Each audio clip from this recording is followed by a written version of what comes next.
पाठशाला स्टडी में आपका बहुत बहुत स्वागत है। इस वीडियो में हम लोग जानेंगे क्लास 10th अध्याय 8 त्रिकोणमिति। त्रिकोणमिति चैप्टर पढ़ने से पहले हम जानेंगे कि त्रिकोणमिति किसे कहते हैं, समकोण त्रिभुज क्या है और इसमें कौन कौन सा फार्मूला उपयोग होता है। तो इस सारी बातों को हम लोग बारी बारी से जानेंगे। साथ साथ फार्मूला को ट्रिक्स के माध्यम से याद करने का कोशिश करेंगे ताकि त्रिकोणमिति पढ़ने समय, त्रिकोणमिति का सवाल बनाते समय हमें किसी प्रकार का कोई कठिनाई नहीं हो। तो चलिए हम लोग वीडियो को स्टार्ट करते हैं। हम लोग आज जानेंगे त्रिकोणमिति का परिचय। तो त्रिकोणमिति का परिचय, तो त्रिकोणमिति को इंग्लिश में ट्रिगोनोमेट्री कहा जाता है। क्या आपसे बोले कि त्रिकोणमिति को इंग्लिश में ट्रिगोनोमेट्री कहा जाता है। ट्रिगोनोमेट्री जो है 3 शब्द से मिलकर बना है। पहला शब्द आपका है ट्राई, दूसरा शब्द आपका है गोन और तीसरा शब्द आपका है मेट्रॉन। क्या आपसे बोले, पहला शब्द आपका ट्राई, ट्राई मतलब 3, गोन मतलब होता है भुजा और मेट्रॉन मतलब होता है माप। त्रिकोणमिति का शाब्दिक अर्थ, त्रिकोणमिति का शाब्दिक अर्थ है त्रिभुज का मापन। त्रिकोणमिति का शाब्दिक अर्थ क्या है, त्रिभुज का मापन। अर्थात त्रिकोणमिति गणित का वह भाग है जिसमें त्रिभुज की भुजाओं के मापन का अध्ययन किया जाता है। क्या आपसे बोले कि त्रिकोणमिति गणित का वह भाग है जिसमें त्रिभुज की भुजाओं के मापन का अध्ययन किया जाता है। आप बोलिएगा कि सर त्रिभुज तो बहुत प्रकार का होता है। तो हाँ, त्रिभुज बहुत प्रकार का होता है, लेकिन हम लोग त्रिकोणमिति में केवल समकोण त्रिभुज के बारे में जानेंगे। समकोण त्रिभुज पर आधारित प्रश्न को सॉल्व करेंगे। तब हम लोग जानते हैं कि समकोण त्रिभुज क्या होता है।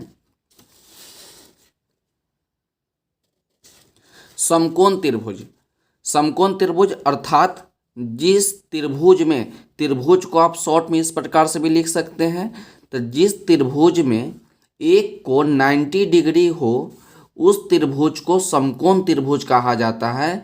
मतलब कि उसका एक कोण समकोण हो, या कहे दूसरी भाषा में तो एक कोण 90 डिग्री हो, उस त्रिभुज को हम लोग बोलते हैं समकोण त्रिभुज। अब हम लोग समकोण त्रिभुज के बारे में कुछ जानते हैं, उसके फिगर के बारे में जानते हैं। यहाँ एक समकोण त्रिभुज बनाया गया जिसमें एंगल बी क्या है आपका 90 डिग्री है। ऊपर का कोण आपका ए है और यहाँ पर ही कोण आपका सी है। तो ए बी सी एक समकोण त्रिभुज है। तो यहाँ पर देख सकते हैं कि एक कोना कितना है, 90 डिग्री है। तो नीचे वाले भुजा को हम लोग बेस बोलेंगे, जिसको हिंदी में आधार और शॉर्ट में हम लोग बी से प्रेजेंट करेंगे। जो ए बी आप देख रहे हैं जो खड़ा है उसको परपेंडिकुलर, उसको बोलेंगे परपेंडिकुलर, उसको हिंदी में हम लोग लंब बोलेंगे और शॉर्ट में हम लोग पी बोलेंगे। इसको याद रखिए कि लंब को शॉर्ट में पी, बेस को शॉर्ट में बी, और ये आपका जो तिरछा लाइन देख रहे हैं इसको बोलेंगे हाइपोटेनियस, जिसको हिंदी में आपको कर्ण बोलेंगे और शॉर्ट में हम लोग एच से प्रेजेंट करेंगे। तो कर्ण को किससे प्रेजेंट कीजिएगा, एच से, परपेंडिकुलर को पी से और आधार को बी से। अब हम लोग जानेंगे कि लंब, कर्ण और आधार में एक रिश्ता होता है। लंब, कर्ण और आधार में एक रिश्ता होता है, उस रिश्ता का नाम है पाइथागोरस प्रमेय।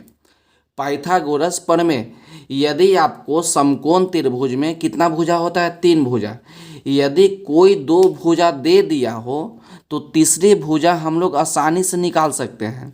मान लिए कि लंब दे दिया, आधार दे दिया, तो आसानी से हम लोग कर्ण निकाल लेंगे। यदि कर्ण दे दे, आधार दे दे तो आसानी से हम लोग लंब निकाल लेंगे। यदि लंब दे दे, कर्ण दे दे तो आसानी से हम लोग आधार निकाल लेंगे। तो ये सभी के लिए एक फार्मूला होता है जो कि आपको याद करना होगा। तो फार्मूला आपका क्या होता है कि कर्ण का स्क्वायर बराबर लंब का स्क्वायर जोड़ आधार का स्क्वायर। एक बात और आप जान लीजिए कि लंब, आधार और कर्ण में सबसे बड़ी भुजा कर्ण होती है। सबसे बड़का भुजा कौन होता है, तो सबसे बड़का भुजा आपका कर्ण होता है। तो कर्ण का स्क्वायर बराबर लंब का स्क्वायर जोड़ आधार का स्क्वायर। तो कर्ण को हम लोग एच से प्रेजेंट करते हैं, तो एच का स्क्वायर बराबर लंब को पी से, तो पी के स्क्वायर जोड़ बी का स्क्वायर। अब यहाँ पर इससे हमको कर्ण निकालना है, तो h बराबर क्या हो जाएगा, h बराबर आपका हो जाएगा यहाँ से स्क्वायर, अब इसको आप हटा दीजिएगा तो आपका हो जाएगा p का स्क्वायर जोड़ b का स्क्वायर, क्या हो जाएगा, p के स्क्वायर जोड़ b के स्क्वायर। जब आपको लंब और आधार दिया रहेगा तो कर्ण निकाल लीजिएगा। जब आपको लंब दे देगा तो लंब आपको जब आपको लंब निकालना हो, कर्ण और आधार दे देगा तो इसका फॉर्मूला हो जाएगा कि p बराबर h का स्क्वायर माइनस b का स्क्वायर। इसको याद रखिएगा, सॉरी यहाँ पर ही ठीक है, p बराबर हो जाएगा कर्ण का स्क्वायर माइनस आधार का स्क्वायर। जब आपको कर्ण और आधार दे देगा, अब हमको निकालना है b, मतलब कि आधार निकालना है, तो क्या दे देगा, कर्ण और लंब दे देगा। तो इसके लिए फॉर्मूला हो जाएगा कि b बराबर h का स्क्वायर माइनस p का स्क्वायर। तो इस सभी फार्मूला को आप याद कर लीजिएगा ताकि आप अच्छे तरीक़ा से प्रश्न को बना सके। अब हम लोग जानेंगे त्रिकोणमितीय अनुपात, कुछ फार्मूला को जानेंगे जो कि आपको चैप्टर बनाने में बहुत सारा मदद करेगा। तो याद रखिएगा त्रिकोणमितीय अनुपात, तो त्रिकोणमितीय अनुपात की संख्या 6 होती है। त्रिकोणमितीय अनुपात की संख्या 6 होती है। पहला होता है आपका साइन थीटा। सबसे पहले इसको पढ़ने का तरीका सीखिए कि किस प्रकार से पढ़ा जाएगा, कि sine theta, cos theta, tan theta.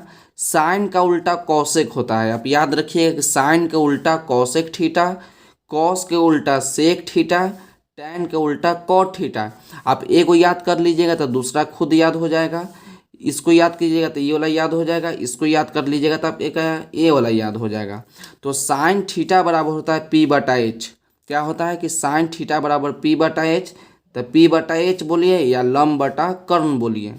Cos theta बराबर होता है b बटा एच, बराबर b से आपका आधार होता है, h से आपका कर्ण होता है, तो आधार बटा कर्ण। टेन थीटा बराबर होता है p बटा b, मतलब कि लंब बटे आधार। अब देखिए कॉसेक थीटा बराबर होता है h बटा p, तो साइन को याद कर लीजिएगा तो आपको कॉसेक ही याद हो जाएगा।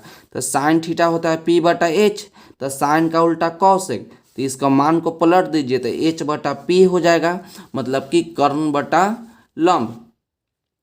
अब सेक को याद करना है, तो सेक थीटा बराबर होता है h बटा b, तो कॉस को याद कर लीजिए तो कॉस थीटा बराबर होता है b बटा h, तो कॉस के उल्टा सेक, तो सेक थीटा बराबर क्या हो जाएगा, h ऊपर b नीचे।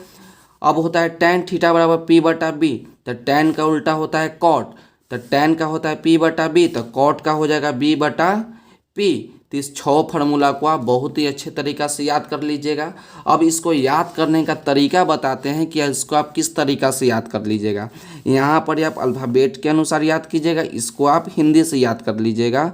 तो आपको याद कीजिएगा लाल बटे कक्का। एल से आपका लंब हो जाएगा, के से आपका कर्ण हो जाएगा, ए से आपका आधार हो जाएगा, के से आपका कर्ण हो जाएगा, एल से आपका लंब हो जाएगा, ए से आपका आधार हो जाएगा। तो पहला हो जाएगा साइन के लिए, दूसरा हो जाएगा कॉस के लिए, तीसरा हो जाएगा टेन के लिए। तो साइन थीटा तो लंब बटा कर्ण, कॉस थीटा तो आधार बटा कर्ण, टेन थीटा तो लंब बटा आधार। अब नीचे लिख देते हैं कॉसेक थीटा। अब नीचे से चलेंगे तो कर्ण बटा लंब, ये आपका हो जाएगा सेक के लिए, तो कर्ण बटा आधार, ये आपका हो जाएगा कॉट थीटा के लिए, तो आधार बटा लंब। तो ये आपका तरीका हो गया लाल बटा कक्का। ये आप हिंदी वाला के लिए याद कर दीजिएगा। एक और तरीका है पंडित बद्री प्रसाद हर हर बोल। क्या याद रखिएगा, पंडित बद्री प्रसाद हर हर बोल। तो पहला आपका हो जाएगा साइन थीटा, दूसरा हो जाएगा कॉस, तीसरा हो जाएगा टेन, उसी प्रकार नीचे हो जाएगा कॉसेक, साइन का उल्टा कॉसेक, कॉस का उल्टा सेक और टेन का उल्टा आपका कॉट हो जाएगा। यहाँ पर आप याद रखिएगा साइन थीटा बराबर p बटा एच, कॉस थीटा बराबर b बटा एच, टेन थीटा बराबर p बटा b। अब नीचे से याद कर लीजिए कॉसेक थीटा बराबर h बटा p, सेक थीटा बराबर h बटा b और कॉट थीटा बराबर b बटा p। तो इत सभी फार्मूला को आप अच्छे तरीक़ा से याद कर लीजिएगा। तो आज के वीडियो के लिए बस इतना ही, मिलते हैं अगले वीडियो में। यदि वीडियो अच्छा लगा हो तो वीडियो को लाइक कर दीजिएगा और चैनल पर नए हैं तो चैनल को सब्सक्राइब कर दीजिएगा, ताकि इस प्रकार का वीडियो आपको मिलते रहे।